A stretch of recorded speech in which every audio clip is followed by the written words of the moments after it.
Good evening all and welcome to another video on All Hail the Ale. It's Friday night and that means it's alcohol-free beer night. The one we're going for tonight is this one. It is Budvar Nealko and it is a non-alcoholic beer weighing in at 0.5% ABV. It doesn't tell you too much on the bottle other than the fact that it contains water, barley malt and hops.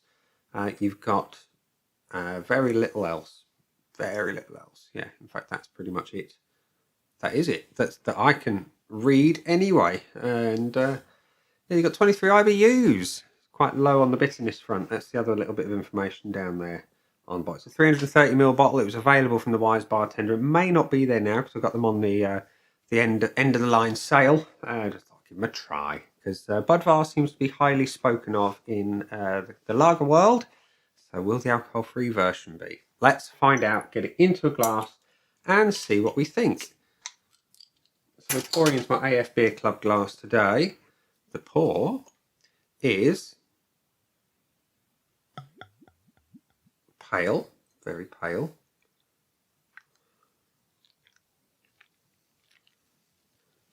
Not as pale as it could be though. I've seen paler. So we've got a light gold beer. We've got light carbonation and a small white head. Looks like a lager. You see my face through it, which is always a negative. And yeah, it looks okay, to be fair. So a whiff.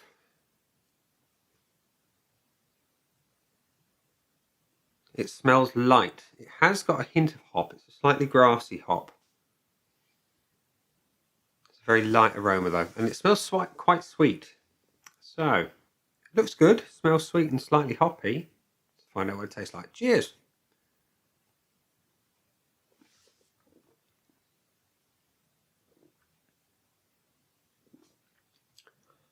Actually, not as sweet as it smells.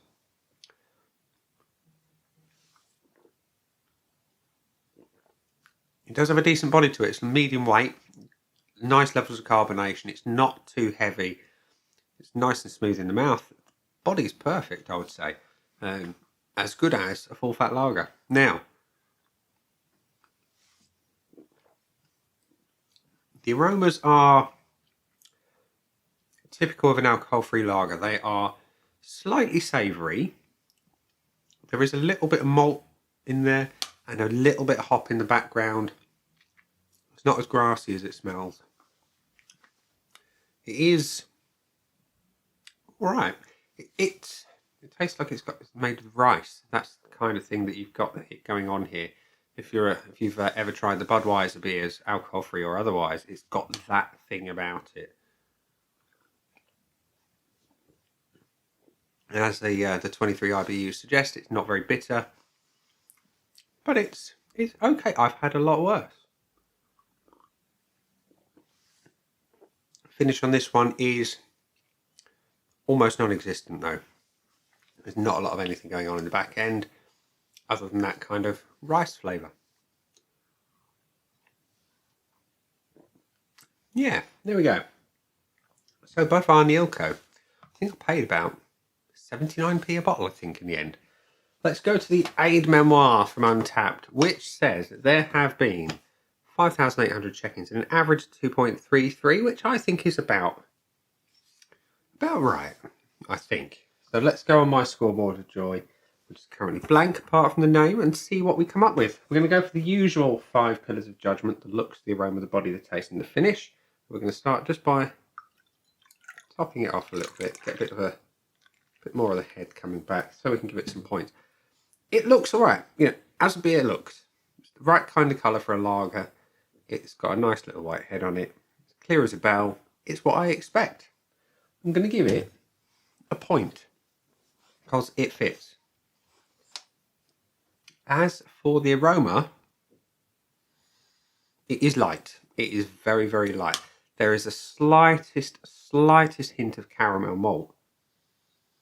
And just as you get that first initial hit, it's just that little whiff of caramel. Otherwise, it's quite sweet, and it's a malt forward sweetness and just a tiny amount of hop. On the whole, it's very, very light though. It needs more oomph. It needs more SARS.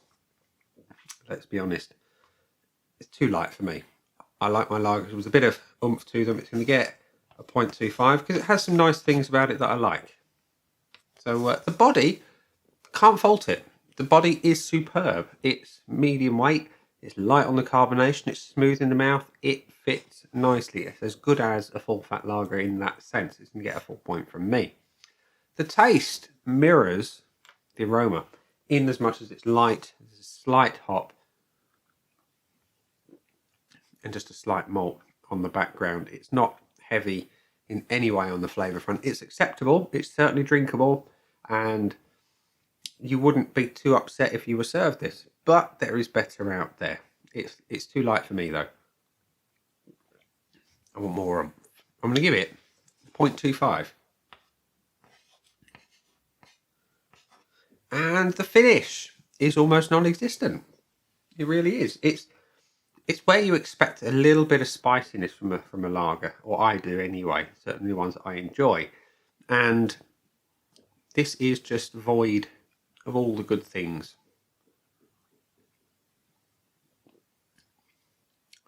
It does that one thing that a lager doesn't do.